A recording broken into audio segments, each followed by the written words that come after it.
BA BSc द्वितीय वर्ष के सामान्य भाषा सामान्य हिंदी इस तृतीय प्रश्न पत्र के माध्यम से हमने वाणिज्य व्यवसाय इस विषय पर कुछ बातें आरंभ की थी, जिनके अंतर्गत हमने वाणिज्य व्यापार तात्पर्य एवं स्वरूप इस पर चर्चा की थी। इसके उपरांत वाणिज्य व्यवसाय का इतिहास संक्षेप में देख लिया था।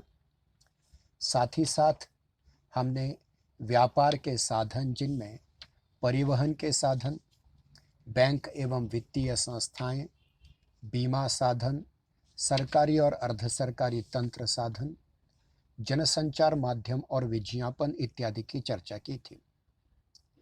आज हम एक नए उपशीर्षक की ओर जा रहे हैं, जिसका नाम है, संज्ञा है, वाणिज्य व्यापार और भाषिक प्रकार्य।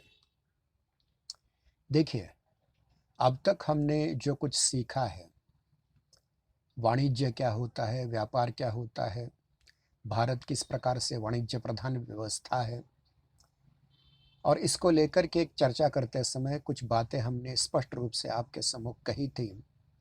उन बातों के अंतर्गत ये बताने की कोशिश की थी कि उपभोक्ता की क्रय शक्ति संपूर्ण व्यापार की बुनियाद है या नींव है। जब तक उपभोक्ता के मन में, ग्राहक या उपभोक्ता या कस्टमर के मन में किसी चीज को खरीदने की इच्छा निर्माण नहीं होती, तब तक व्यापार वाणिज्य अधूरा रह जाता है।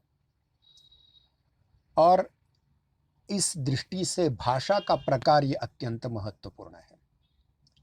जैसा कि पहले भी बताया जा चुका है कि वित्त वाणिज्य संबंधी जितनी भी गतिविधियां हैं, जितने भी विवरण हैं, वो सारे प्रबंधन और संप्रेषण के धरातल पर आ जाते हैं। मतलब जब तक संप्रेषण नहीं होगा, कम्युनिकेशन नहीं होगा, तब तक भाषिक प्रकार्य यानी भाषा के आधार पर कम्युनिकेशन होता है, भाषा के आधार पर संप्रेषण होता है, और भाषा के आधार पर ही प्रबंधन होता है, जिसको हम मराठी में व्यवस्थापन, अंग्रेजी में मैनेजमेंट कहते हैं। यानी वाणिज्य व्यापार में जहां जहां भाषिक प्रकार्य की आवश्यकता होती है, वहां प्रबंधन और संप्रेषण दो अनिवार्य बातें हैं, जिनमें भाषा चलती है। बिना भाषा के प्रबंधन नहीं होगा और बिना भाषा के संप्रेषण भी नहीं होगा।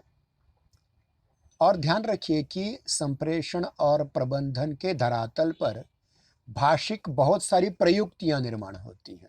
ध्यान रहे, शब्द है प्रकार्य। प्रकार्य के अंतर्गत छोटा शब्द आता है प्रयोग। प्रकार्य मतलब बड़ा, फंक्शन। प्रयोग छोटा सा, और प्रयोग का भी छोटा रूप है प्रयुक्ति। यानी छोटी छोटी प्रयुक्तियां जो भाषिक होती हैं, उन भाषिक प्रयुक्तियों के माध्यम से हम संप्रेषण कर सकते हैं, प्रबंधन कर सकते हैं। बिना भाषिक प्रकार्य के संप्रेषण और प्रबंधन होना संभव नहीं है। यानी देखिए कि ये जो छोटी छोटी प्रक्रियाएं होती हैं या प्रयुक्तियां होती हैं, इनमें तीन महत्वपूर्ण बातें हैं। ध्यान रहे, तीन। और ये तीन महत्वपूर्ण बातें कौन कौन सी आ जाती हैं, तीन महत्वपूर्ण प्रयुक्तियां कौन सी होती हैं, उनकी ओर भी ध्यान देना अत्यंत आवश्यक है। पहली प्रयुक्ति जो है वह है क्रय विक्रय, मतलब खरीदना और बेचना। क्रय खरीदना, विक्रय बेचना। लेन देन, लेना और देना, यानी प्राप्ति और भुगतान। लाभ और हानि का ब्यौरा रखना। क्या है, आपने कौन सी चीज खरीदी, कौन सी चीज बेची, कितने रुपए में खरीदी, कितने रुपए में बेची, आपने क्या लेन देन किया, क्या दिया क्या लिया, आपको किस चीज की प्राप्ति हुई और किस चीज का भुगतान आपने किया। यानी आपको लाभ कितना हुआ और आपकी हानि कितनी हुई। इसका ब्यौरा रखा जाना, यह एक भाषिक प्रकार्य है, एक भाषिक प्रयुक्ति है। यानी वाणिज्य के विषय में वित्त और वाणिज्य व्यापार संबंधी सबसे महत्वपूर्ण अगर कोई बात है तो वह है लाभ और हानि, और इस लाभ और हानि का ब्यौरा रखना, अकाउंट रखना, या यूं कहें कि तलपट बनाना उसका बहुत ज़रूरी है। ध्यान रहे, मैं फिर से कह रहा हूं कि भाषिक प्रकार्य में वित्त वाणिज्य संबंधी जितनी प्रयुक्तियां हैं, उन प्रयुक्ति में तीन में से पहली प्रयुक्ति है क्रय विक्रय। क्रय विक्रय का मतलब होता है खरीदना और बेचना, लेना और देना। यानी खरीदी में आप ले रहे हैं, बिक्री में दे रहे हैं, अर्थात खरीदी में आपको प्राप्ति हो रही है, बिक्री में आप भुगतान कर रहे हैं, और इस व्यवहार के माध्यम से कहीं ना कहीं तोला माशा हानि लाभ तो होता रहता है। और ये तोला माशा हानि लाभ जो हो रहा है, वह हानि लाभ हर रोज जो आपका व्यवसाय है उसमें उसको दर्ज करना या उसका अभिलेख होना अत्यंत जरूरी है, जिसको हम रिकॉर्डिंग कहते हैं। ये पहली प्रयुक्ति हुई। अब चलते हैं दूसरी प्रयुक्ति की ओर। वह है कि दूसरी प्रयुक्ति में जो विभिन्न व्यापारिक संस्थान रहते हैं अलग अलग, चाहे वो परिवहन संस्थान हो, व्यापारिक संस्थान हो, बैंक हो, सरकारी कार्यालय हो, अर्ध सरकारी कार्यालय हो, और उपभोक्ता हो, यानी ग्राहक जो हो, उनसे आपका सीधा संप्रेषण होना आवश्यक है। यानी आप जिन व्यापारी संगठनों से, संस्थाओं से संबंधित हैं, उनसे, उनके साथ व्यवहार करना, उनके साथ संप्रेषण करना, उनके साथ बोलचाल करना, उनके साथ पत्र व्यवहार करना, परिवहन संस्थाओं के साथ, चाहे वो भूपृष्ठीय परिवहन हो, चाहे वो समुद्री परिवहन हो, चाहे वो हवाई परिवहन हो, उनकी संस्थाओं के साथ, उनके समुदायों के साथ भी उन संबंध आना, संपर्क होना, संप्रेषण उनके साथ होना, उनके साथ कम्युनिकेशन होना, उनके साथ आपका पत्र व्यवहार होना, बातचीत होना, यह भी एक भाषिक प्रयुक्ति है। उसके उपरांत हम तीसरी प्रयुक्ति की ओर जाते हैं। वह है व्यापारिक केंद्र का प्रबंधन कार्य। जिस व्यापारिक केंद्र को आप चला रहे हैं, या जिस वाणिज्यिक केंद्र को आप चला रहे हैं, या जिन वाणिज्यिक व्यापारिक केंद्रों से आपका संबंध आता है, उनका मैनेजमेंट, उनका व्यवस्थापन, उनका प्रबंधन भी करना जरूरी होता है। और इस प्रबंधन के समय आपको जनसंचार माध्यमों की बहुत ज़रूरत होती है। चाहे वो जनसंचार माध्यम मुद्रित माध्यम हो, चाहे वो जनसंचार माध्यम रेडियो जैसा माध्यम हो, चाहे वो जनसंचार माध्यम फोन हो, चाहे वो जनसंचार माध्यम इंस्टाग्राम हो, चाहे वो जनसंचार माध्यम सामाजिक social media, Facebook, Twitter, WhatsApp इत्यादि हो। ये सारे के सारे जनसंचार माध्यमों से, सामाजिक माध्यमों से आपका संबंध बहुत आता है। और इन्हीं संचार माध्यमों के, चाहे वो सामाजिक हो चाहे जनसंचार माध्यम हो, इन्हीं के माध्यम से आप अपने बारे में बाजार को अपना अस्तित्व दिखा सकते हैं, अपनी साख दिखा सकते हैं, और बाजार को आपका परिचय हो जाता है। जिस बाजार में आप अपना कोई उत्पाद बेच रहे हैं, उस उत्पाद की भी जानकारी होगी, उसका विज्ञापन होगा, उसके फायदे आपको बताने पड़ेंगे, उसकी कीमत अन्य उत्पादक संस्थाओं से कैसी कम है, कैसे वह किफ़ायतशील है, किस प्रकार आपका पैसा बच जाएगा, किस प्रकार आपके फायदे उसमें हैं, ये सारी चीज़ें आपको बतानी आवश्यक हैं।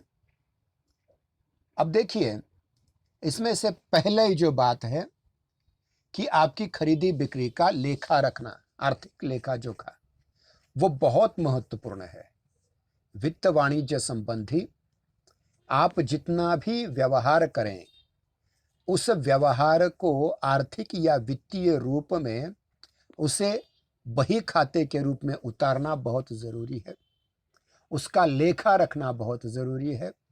और यह अत्यंत प्राचीन भारतीय विधि है जिसको हम बही खाता कहते हैं। आप जानते होंगे कि दीपावली के समय जब लक्ष्मी पूजन होता है तो जितने भी व्यापारी हैं वो नई नई बहियां खरीदते हैं जिसमें वो हिसाब रखते हैं, और इसी बही खाते को बहुत अनेक हजारों वर्षों तक भारत में प्रयुक्त किया गया है। जैसा कि मैंने पहले कहा था, वित्त और वाणिज्य का इतिहास बहुत पुराना है, उसी प्रकार वित्त वाणिज्य का हिसाब रखने का भी इतिहास बहुत पुराना है। और इसी को अगर आधुनिक रूप में, आधुनिक काल में उन्नत रूप में देखा जाए तो उसे लेखा कर्म या अंग्रेजी में अकाउंटेंसी कहते हैं। क्या कहते हैं? अकाउंटेंसी, जिसको आज हम हिंदी में लेखा कर्म कहते हैं। आपने जो कुछ व्यवहार किया वो लिखित रूप में आपके सामने होना चाहिए। यह इसके लिए अंग्रेजी शब्द है अकाउंटेंसी, हिंदी में कहा जाता है लेखा कर्म। और देखिए, इस लेखा कर्म के लिए आंकड़ों का संसाधन बहुत आवश्यक है। मतलब कितने रुपए का व्यवहार हुआ, वो आंकड़े तो होने ही चाहिए, लेकिन किस लिए उनका खर्चा हुआ वो भाषिक प्रकार्य के अंतर्गत आ जाता है, और उसकी जो नियत अपनी भाषा है। ध्यान रहे, जो साहित्य के लिए हिंदी प्रयुक्त की जाएगी वह अलग होगी, कानून के लिए प्रयुक्त की जाने वाली हिंदी वह अलग होगी, भाषणों सभा सम्मेलनों में प्रयुक्त किए जाने वाली हिंदी वह अलग हिंदी होगी। साथ ही साथ लेखा कर्म के लिए जो नियत भाषा होती है वह भी अलग होगी। उसका व्याकरणिक ढांचा तो हिंदी का होगा, लेकिन उसमें प्रयुक्त होने वाले जो पारिभाषिक शब्द हैं वो लेखा कर्म से ही संबंधित होंगे। कहने का तात्पर्य यह है कि भाषा कोई भी हो, उसके प्रयोजन के आधार पर उसकी संरचना में परिवर्तन होता जाता है। अब समझिए, कोई एक बहुत बड़ा विद्वान, एमए पीएचडी हुआ विद्वान हिंदी का है, उसने साहित्य में बहुत कार्य किया हुआ है, उसने कविताएं लिखी हैं, आलोचना की है, समीक्षा की है, परंतु उसको इस वित्त वाणिज्य की भाषा से उसका कोई परिचय अगर नहीं है तो वह वित्त वाणिज्य में शून्य नजर आएगा, मतलब उसका ज्ञान उसमें शून्य है। अगर कोई व्यक्ति कोर्ट में बड़े बड़े कानून, बड़े बड़े दावे, बड़े बड़े मुकदमे लड़ता है, अगर उसे वित्त वाणिज्य की भाषा से उसका परिचय नहीं है तो वह भी असफल रहेगा इस कार्य में। इसका तात्पर्य मेरे कहने का यह है कि प्रयोजन मूलक हिंदी के जितने भी क्षेत्र हों, उन सभी क्षेत्रों में अपने अपने विशिष्ट पारिभाषिक शब्दावली जिसे नहीं आती, जिसकी भाषिक प्रकार्य उसे पता नहीं होते, तो वह उस भाषा का चाहे भाषा वैज्ञानिक दृष्टि से, व्याकरणिक दृष्टि से कितना भी बड़ा विद्वान हो, वह आर्थिक व्यवहारों की भाषा को समझ नहीं पाएगा।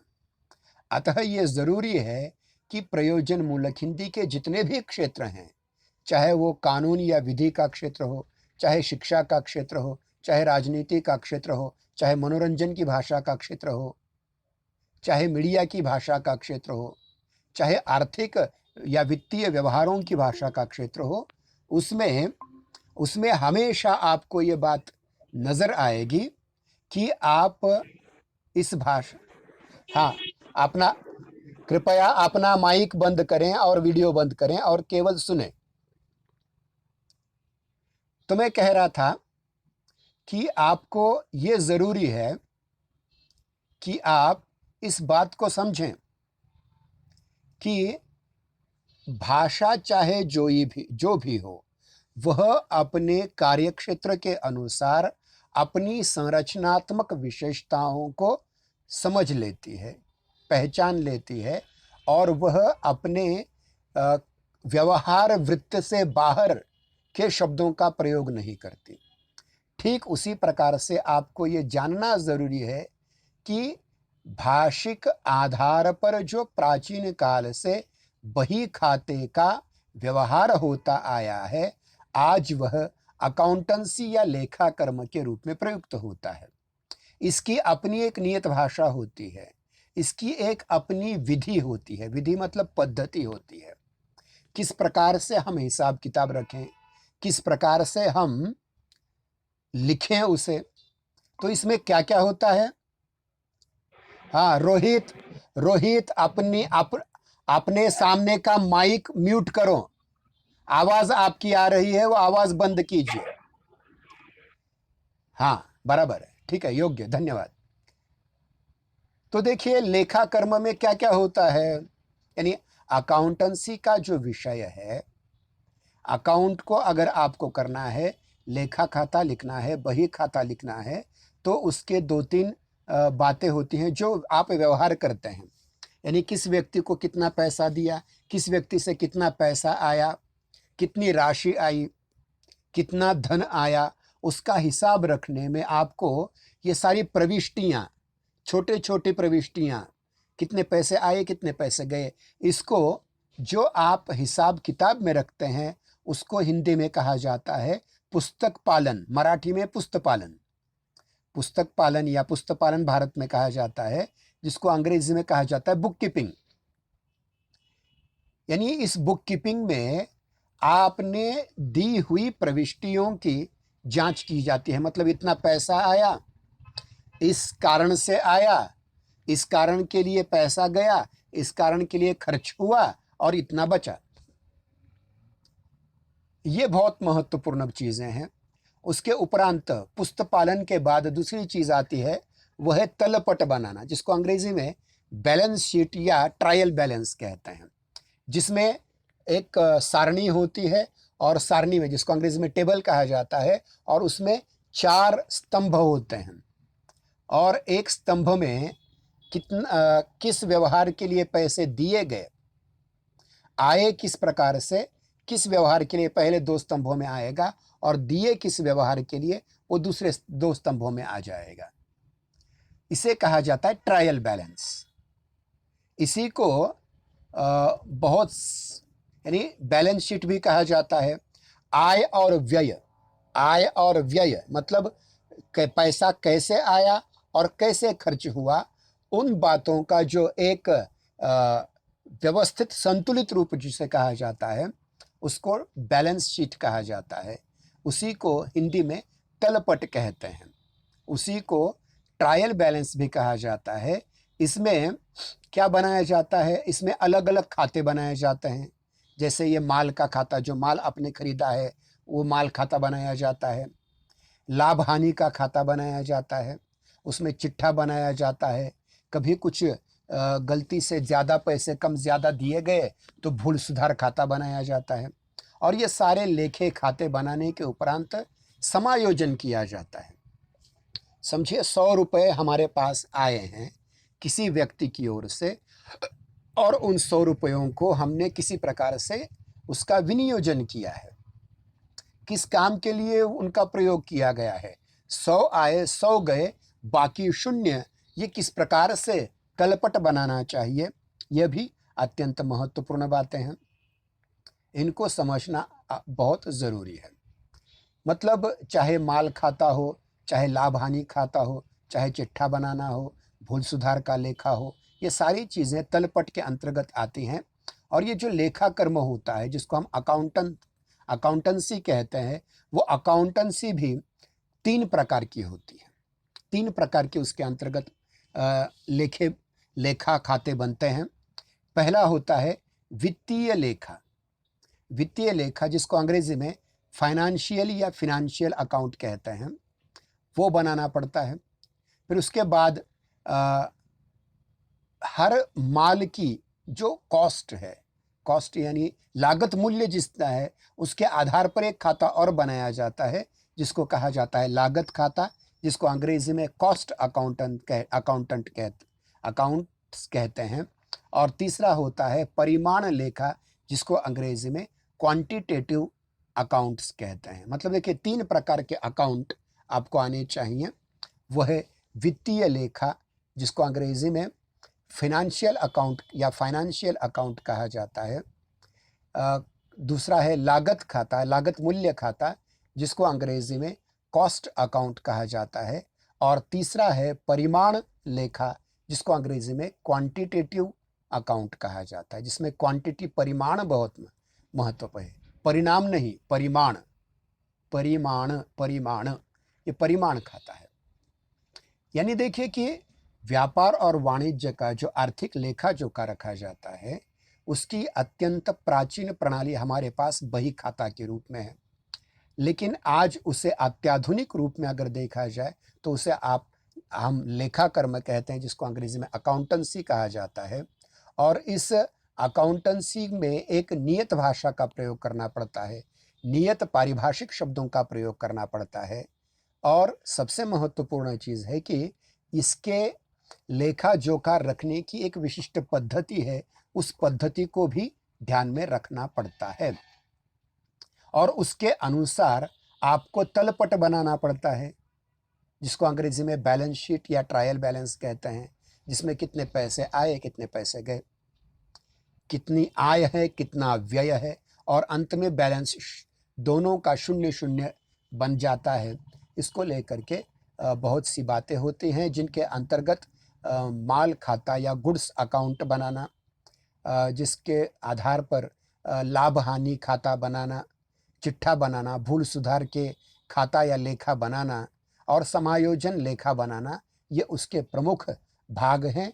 और इस आधार पर लेखा कर्म के 3 अलग अलग अकाउंट्स या 3 अलग अलग लेखा बनते हैं।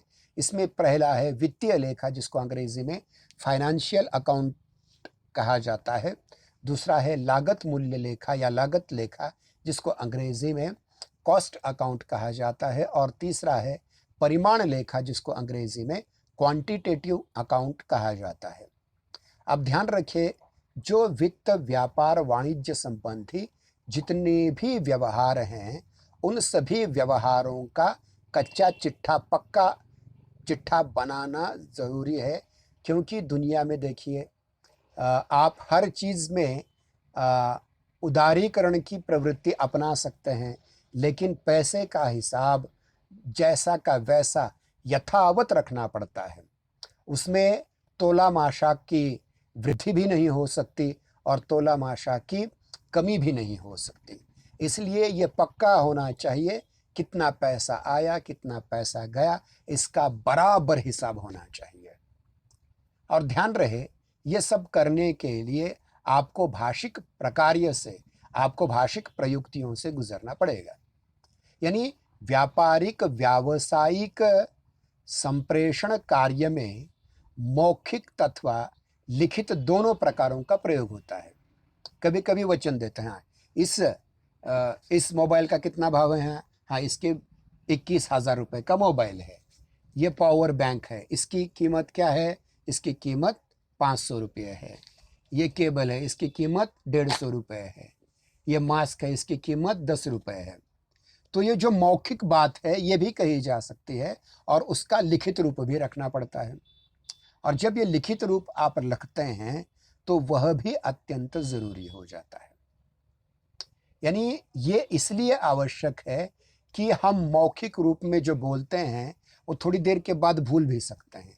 जो सुनी बात है, जो बोली बात है, कही बात जो है, सुनी बात जो है, संभाषित किया हुआ जो है, या कुछ श्रवण की हुई बातें हैं, वो हम एक समय के बाद भूल सकते हैं, भूल जाते हैं। लेकिन वही लिखित रूप में अगर आपकी कॉपी में वैसा है, आपके कागज़ में जैसा का वैसा अगर आपने उतारा है, तो उसका बहुत बड़ा प्रमाण, एक बहुत बड़ी ताकत, एक बहुत बड़ा सबूत आपके पास रहता है कि इस व्यक्ति के साथ ये व्यवहार किया हुआ है, इसलिए इस व्यवहार के कारण हम उस व्यक्ति का इतना पैसा देना लगता है, या इतना ऋण उस पर है वो हमें देना लगता है, या हम उसके देने लग जाते हैं।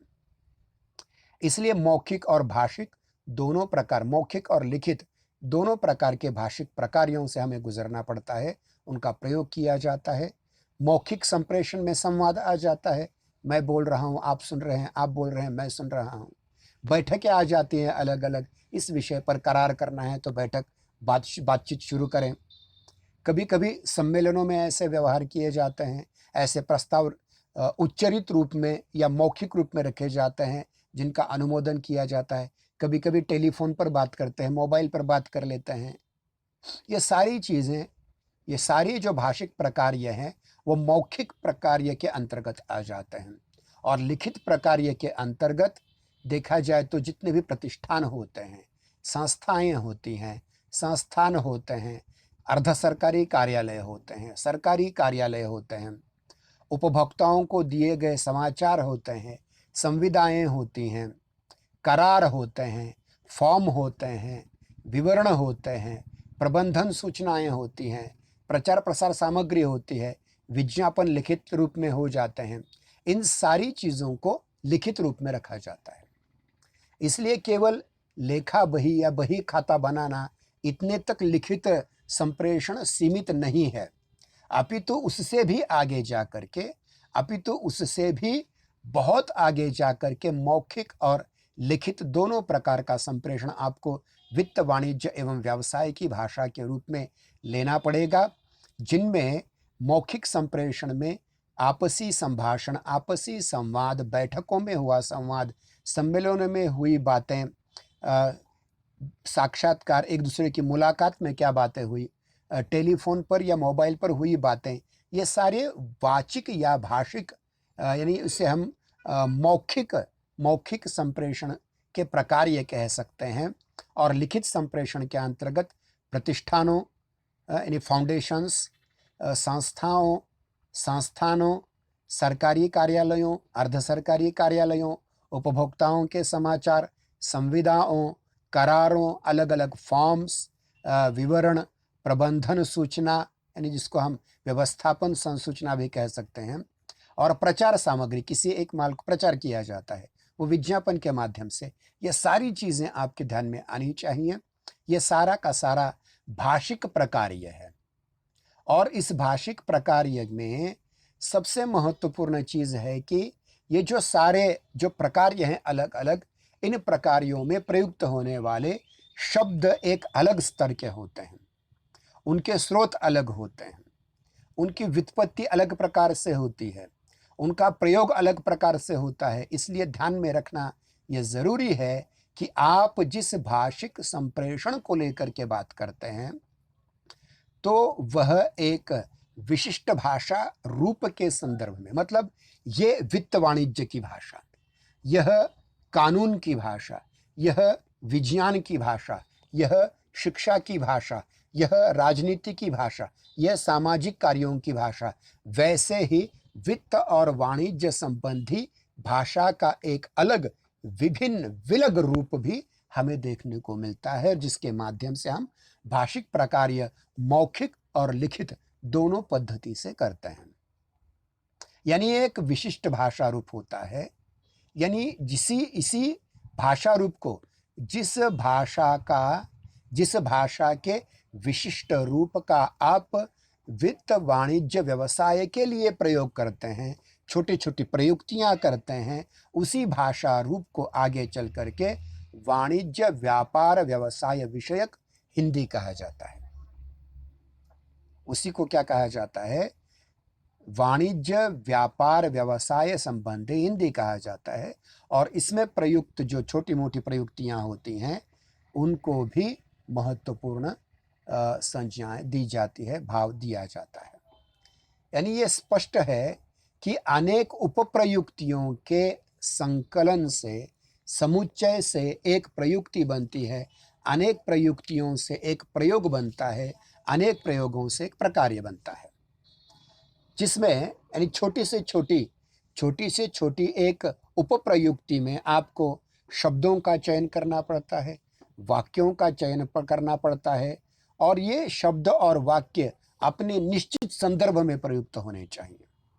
और जब ये शब्द और वाक्य अपने निश्चित सही अर्थ में प्रयुक्त हो जाएं, संदर्भों में प्रयुक्त हो जाएं, तो वह प्रयुक्ति प्रकार्य बन जाता है। इस प्रकार आज हमने हमारी इस 30 मिनट की तासिका में हमने वाणिज्य, व्यापार और भाषिक प्रकार्य इस विषय पर बड़ी गहराई से चर्चा की है। थोड़ी देर में इस संपूर्ण तासिका की जो छात्र शामिल नहीं हो पाए, केवल आज 2 ही छात्र शामिल हुए थे। जो छात्र शामिल नहीं हुए उन सभी छात्रों के लिए यूट्यूब लिंक बनाकर भेज दी जाएगी और अगली तासिका में हमारा अलग विषय होगा वाणिज्य व्यावसायिक भाषा की सामान्य विशेषताएं। इस पर हम अगली तासिका में चर्चा करेंगे। तब तक के लिए धन्यवाद, नमस्ते। तासिका यहाँ